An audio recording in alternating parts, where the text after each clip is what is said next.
their elbow is at least sort of 10 to 15 centimeters, even more, below the water there. So if you're thinking of a high elbow catch as get the elbow up near the surface, that's not necessarily the case there.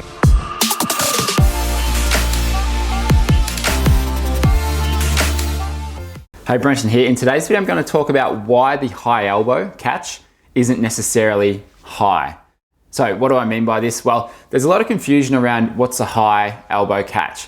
And the way it gets described or explained, I think, can make things very confusing. So the way that we tend to describe this inside our video membership and when we're running clinics and camps is your high elbow, the way we define it is if you're looking side on, when you finish your catch, which is in this position right here, if we draw a line from your shoulder to your fingertips, if your elbow is above that line, we consider that a high elbow catch. If your elbow is below that line, we consider that a dropped elbow catch. Now, the biggest difference there is where's the hand and forearm facing. So with a dropped elbow catch, you're mostly going to be pressing down on the water. With a high elbow catch, you're mostly going to be pressing back on the water, and that is what is going to propel you forward. So you've got a lot more surface area there that is pressing back behind you, which is going to move you forwards. So whenever I talk about a high elbow catch, or a coach or someone else is talking about it, that's kind of what they're referring to. Now, I have heard people talk about a high elbow catches and get that elbow very close to the surface there, but you don't actually see that with a lot of the top swimmers. Their elbow is at least sort of 10 to 15 centimeters, even more, below the water there. So if you're thinking of a high elbow catch as get the elbow up near the surface, that's not necessarily the case there. Especially with sprinters, you see them go actually pretty deep with their catch. But most other swimmers, yeah, they're going to be at least sort of 15 centimeters or more below the surface of the water. Now, a good way to approach the high elbow catch is think of your catch as the setup phase. And you've probably seen me talk about this on a number of videos. But the catch is basically from when you're at full extension out in front down to when your fingers finish pointing downwards there. Now, in that catch phase of the stroke, don't go for power, don't go for propulsion yet. All you want to do, your only goal, is to set yourself up in a high elbow position. So that if we look from the side, that imaginary line, we want that elbow above it. Now, when it comes to a high elbow catch, we work with a lot of adults, sometimes not very mobile through the shoulders.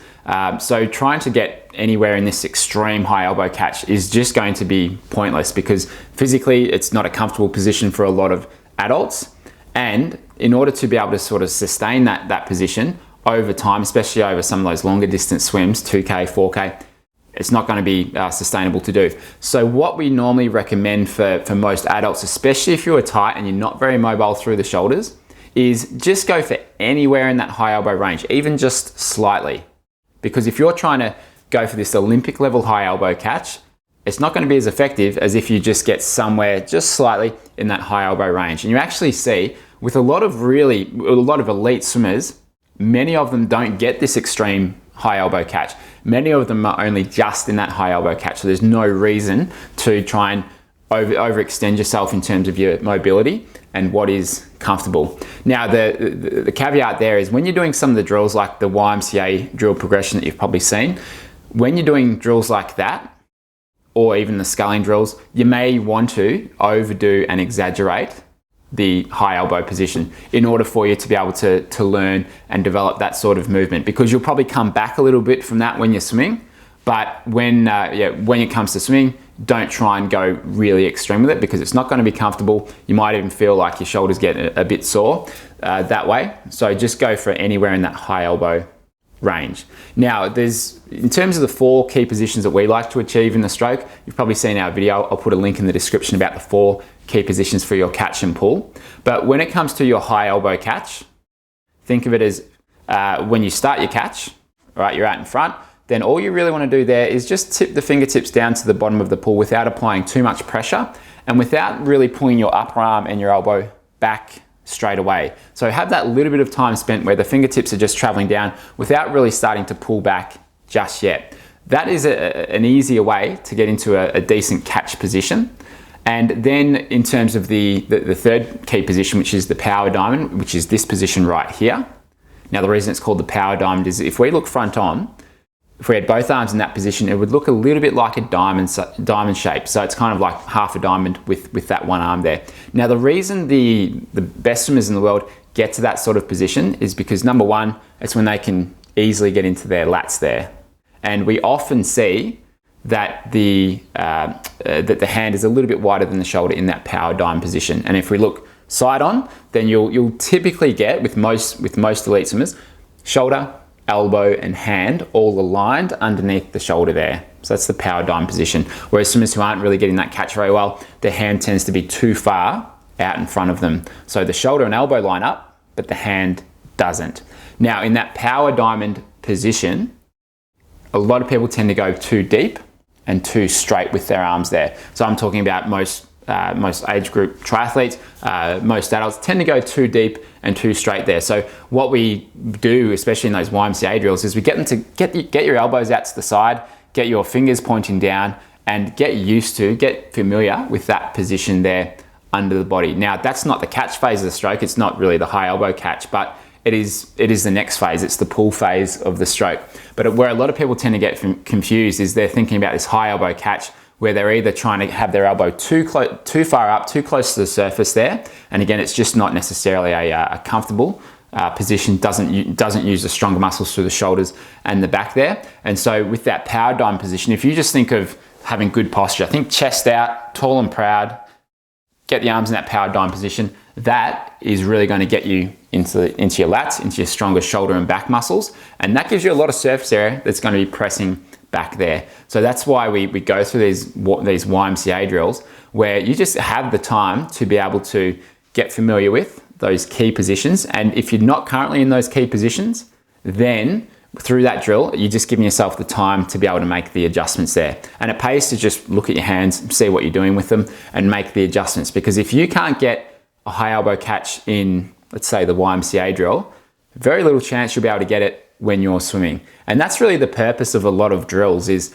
we just want to be able to isolate a certain movement. We want to break down a certain movement or position, get it right in the drill. Then you've got a much better chance of getting it right within your swimming stroke. So if you know that your catch isn't where it needs to be, then a way that you might want to approach it is, all right, get a couple of drills that you know are going to help you develop a better catch position. If you don't know what drills can do that, there's a lot. Obviously the YMCA drill is a really good one. Even just a simple front sculling drill, where you are keeping the elbows somewhat forwards and high there, or even the catch kick drill, which we've shown a couple of months ago. Any of those drills can help you get a feel for and a sense of what it's like to get into that position. So if you know that your catch isn't great, you might want to do some of those drills. Now, with those drills, it probably pays to put a snorkel on and wear some fins. Now, the reason for that is wearing some fins will just take the pressure off keeping the body position up. It'll give you that forwards momentum. And with the snorkel, it takes the breathing out of it. So you can focus just on making sure that your arms get to the right position in the stroke there. So a snorkel, if you don't have one, go out and get one. It is one of the best tools that you can use for your swimming. Now, when you are doing the drills, make sure that you've got the right position. So just look forwards, make adjustments if you need to. Now, if you don't know what the right positions are, we've covered a lot of videos, and I'll link to those 4 key positions that we want to have in the catch and the pull. I'll link to that video below, and go and check that one out, because that will explain it really, really well. Now, then once you go into your swimming, so you practice those drills, your arms in the right positions using the drills.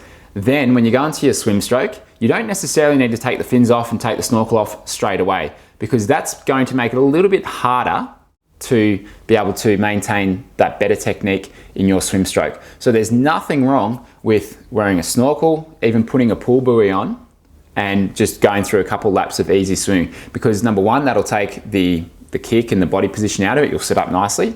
With a snorkel on, it's going to take the breathing out of it, and then you can focus again just on the catch and the pull, and make sure that that is happening in the stroke there. So it can be good just to progressively build up and make it a little more challenging and a little more difficult to maintain those changes in your stroke. So that's what I often recommend, especially if you've got the time. So if you're not training with a squad every single session, if you have any sessions that you're on your own, you can just take the time to do these things, then that can be a really good approach. So if you haven't got fins or a snorkel, they're 2 toys that are worth having in your kit bag. Same with the pool buoy, that's another good thing. And you can just wear that pool buoy and focus on the catch and the pull a lot easier than if you're having to kick, especially if you're newer to the sport.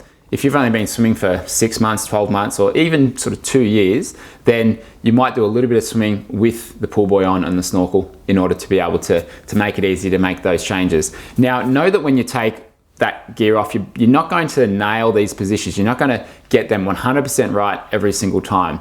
If that was the case, then, I mean, not even Olympians do that. So just know that it's not going to happen straight away, and it's not going to happen perfectly every single time. The more you practice it, the more you train, the more time you go through these drills, the more often you'll be able to get it. So don't be annoyed with yourself that that catch I didn't get and I can feel myself slipping. You want to pick yourself up when you notice that you don't do the right thing or you're not in the right position, and then just try and do it on the next one. But no, it's not going to happen all the time, because it takes a while and it really takes repetition to be able to develop these motor patterns. So allow yourself the time, have that long-term approach, and don't get annoyed with yourself if you, or when you feel that you're not hitting those positions, because no, that's all part of the process. And if you get frustrated with yourself, then it only delays the progression. It only makes it take longer. So just laugh about it, even stop, take a reset and go again. So know that it's not going to happen all the time. So that's the catch in the pool. Now, if you want the full drill progression that we like to go through, or the full YMCA drill progression, that's inside our video membership. So click the link below and go and visit that page. It's only $55 a year for now. It will be going up very shortly, but it's $55 a year. That's got all of our courses, all of our workouts, and all of our 5 core principles to help you become a better swimmer. Plus, if you're looking for drills or wanting to know exactly what you can do to develop a high elbow catch that's sustainable, that you can hold over the course of 3.8 Ks or longer, then that is the best place to go. That's our video membership. It's only $55 a year. So go and check that out. It's in the link below. Thanks again for watching. Please like and subscribe if you haven't yet, and I'm looking forward to seeing you next week with another video.